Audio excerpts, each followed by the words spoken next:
नमस्कार मित्रांनो, तुम्ही कसे आहात? मी आलेलो आहे सध्याला निजरागडला. निजरागडचा पार्ट 1, निजरागडचा पार्ट 2 मी तुम्हाला दाखवलेला होता. तर बघू शकता या ठिकाणी निजरागडचं कसं आहे. या ठिकाणी जे भजनी मंडळ असतात त्यांना भजन करण्यासाठी, राहण्यासाठी अतिशय मोठा हॉल केलेला आहे. या हॉलमध्ये जे भजनी मंडळी येतात ते विश्रामगृहासाठी येतात. त्याच्यामध्ये भजन बी करू शकतात, पाणी वादळ वारा यांच्यामध्ये हे आराम बी करू शकतात. तर या ठिकाणी खाली गटूचं काम केलेलं आहे अतिशय चांगल्या प्रकारे. सगळा परिसर बघू शकता, अतिशय डोंगराळ असा भाग आहे. आणि त्या ठिकाणी बघू शकता म्हणजे जे भाविक भक्त येतात त्यांना पिण्याच्या पाणीसाठी या ठिकाणी मोठी टंकी बनवलेली आहे. टंकी पण तुम्हाला दाखवतो मित्रांनो. हे बघा, मोठी टंकी असेल इकडे, त्या ठिकाणी तुम्हाला दिसत असेल नळ आहे, एवढी मोठी टंकी आहे. त्याच्यानंतर इकडला परिसर बघू शकता, मी दाखवतो तुम्हाला थोडासा. झाडी आहेत आणि पावसाळ्यामध्ये तर इतकी मजा येते ना या ठिकाणी येण्यासाठी, महादेव महाराजाचं दर्शन घेण्यासाठी निजरागडला. तर निजरागडचं वातावरण अतिशय खूप चांगलं आहे. उन्हाळ्यामध्ये पण इथं निसर्गरम्य वातावरण आहे असं म्हणावंच लागेल. बघू शकता त्या ठिकाणी हनुमान देवता आहेत. आणि या ठिकाणी पिण्याच्या पाण्यासाठी पुराणी होत होता या ठिकाणी आहे पुराण.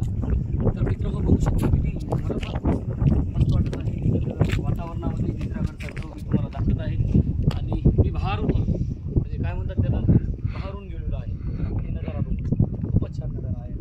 या ठिकाणी जर समजा का या ठिकाणी सप्त्याचा वगैरे काही कार्यक्रम असला, सप्ताह बसला समजा, तर या ठिकाणी जेवणाचा वगैरे चूल वगैरे बनवून या ठिकाणी भंडाऱ्याचा कार्यक्रम होत असतो. या ठिकाणी टेंट पण टाकला जातो. खूप त्या भागवतगीता या ठिकाणी आणि महाकीर्तन असं होत असतात कार्यक्रम.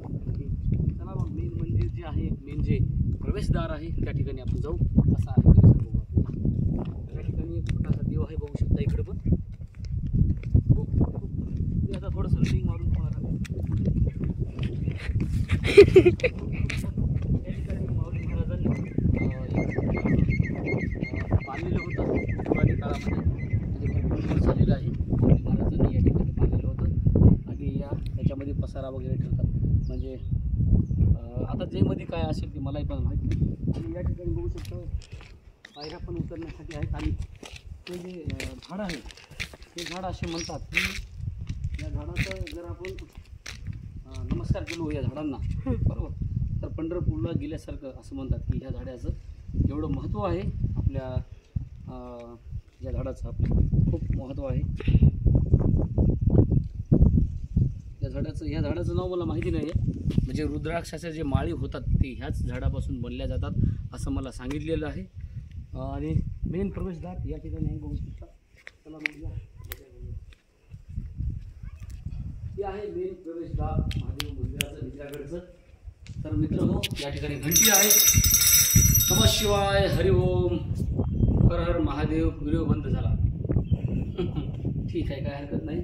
या ठिकाणी नदी आहे आणि इकडं पण श्री संत योगीराज निवृत्ती महाराज यांचा पण फोटो आहे. खूप छान.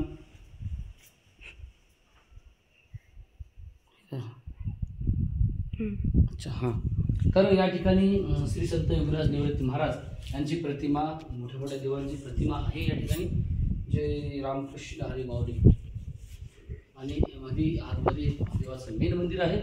तर ठीक आहे, तुम्हाला ते पण दाखवतो. निजरागडचा या व्हिडिओमध्ये संपूर्ण पाठ मी क्लोज करत आहे. निजरागडचं मित्र हो, मी शेवटी फायनली मध्ये आलेलो आहे. बघू शकता घंटा आहे. हर हर महादेव, नमः शिवाय, हर हर महादेव, नमः शिवाय, शिव शंभो पार्वती, नमः शिवाय, नमः शिवाय. या ठिकाणी दानपेटी आहे. जर कोणाला दान करायचं असेल तर नक्की या दानपेटीमध्ये दान करू शकता. दिवा आहे, आरती आहे, आपण असं करू शकता. आणि खूप छान बघू शकता. दूध जर आपण टाकलं वरती तर या ठिकाणी जाण्यासाठी खूप चांगलं आणि पूर्ण स्टाईलचं काम केलेलं आहे. बघू शकता खूप छान असं मंदिर आहे. या मंदिरामध्ये थंड सावली आहे, एसीच्या वरची. खूप खरंच मंदिर अतिशय छान आहे. नक्की तुम्ही भेट द्या. निजरागडला आल्याच्या नंतर खूप चांगलं मंदिर आहे, तुम्ही जरूर भेट द्या. तर या ठिकाणी इकडलापर्यंत परिसर तुम्हाला दाखवतो. बघा, हे इकडं झाडी, हे इकडं खाली बघू शकता झाडी आहे. आणि पावसाळ्यामध्ये सर्व निसर्गरम्य वातावरण इथं दिसत असतं.